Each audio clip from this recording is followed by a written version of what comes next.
মাছের চচ্চড়ি। আলু কেটে রেখেছি, পেঁয়াজ কেটে রেখেছি,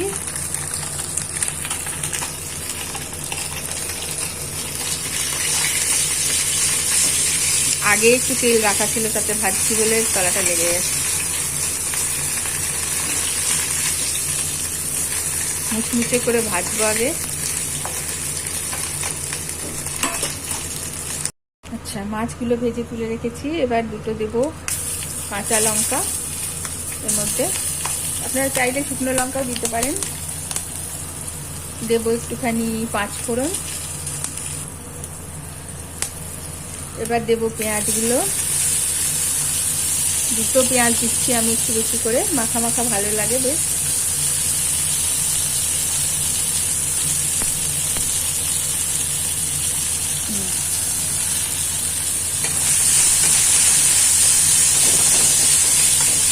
একটু তেল লাগবে।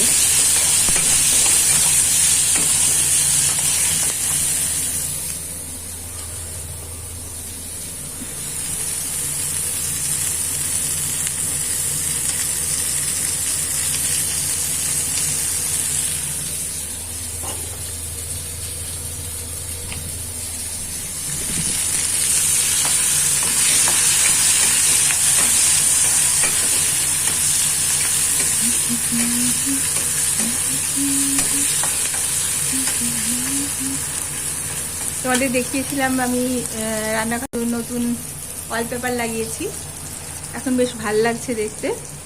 পরিষ্কার করতেও খুব সুবিধে হচ্ছে, একটু মুছে দিলেই হয়ে যাচ্ছে, কোনো ঝঞ্ঝাট নেই।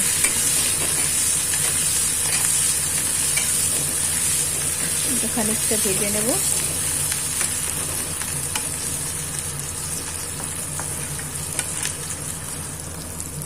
এবারে আলুগুলো দিয়ে দেবো।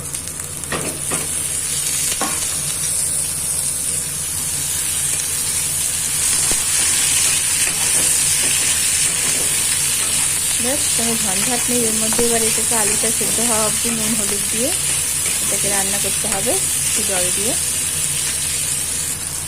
এবার একটু পরিমাণ মতো নুন দিয়ে দেবো। আমি পিঙ্ক সল্টটা ইউজ করছি আজকাল। হলুদ দেবো, খুব সামান্য একটু জিরের গুঁড়ো দিয়ে দিলাম, খুব সামান্য।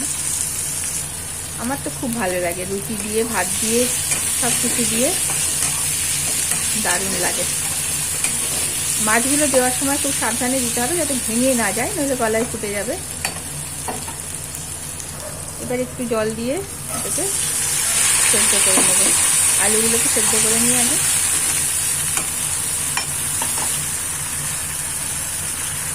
ঢেকে দিই। দেখি আলুগুলো সেদ্ধ হয়েছে কিনা।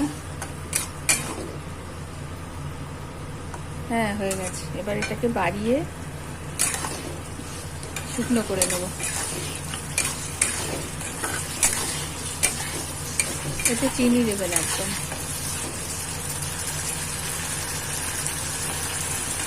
সবটাতে চিনি ভালো লাগে না।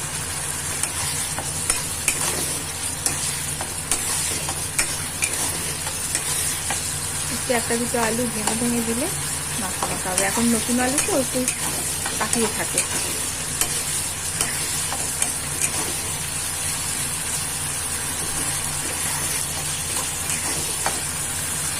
এবার আমি মাছ ভাজাগুলো দিয়ে দিলাম।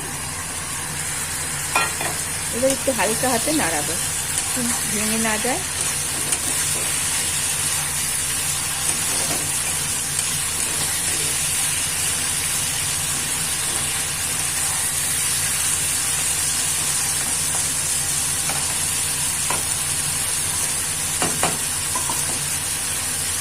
ব্যাস, এটা রেডি। আমি এবার ঢেকে রেখে দেবো, এর মধ্যে একটু মাছগুলো নরম হয়ে যাবে। বন্ধ করে দিচ্ছি।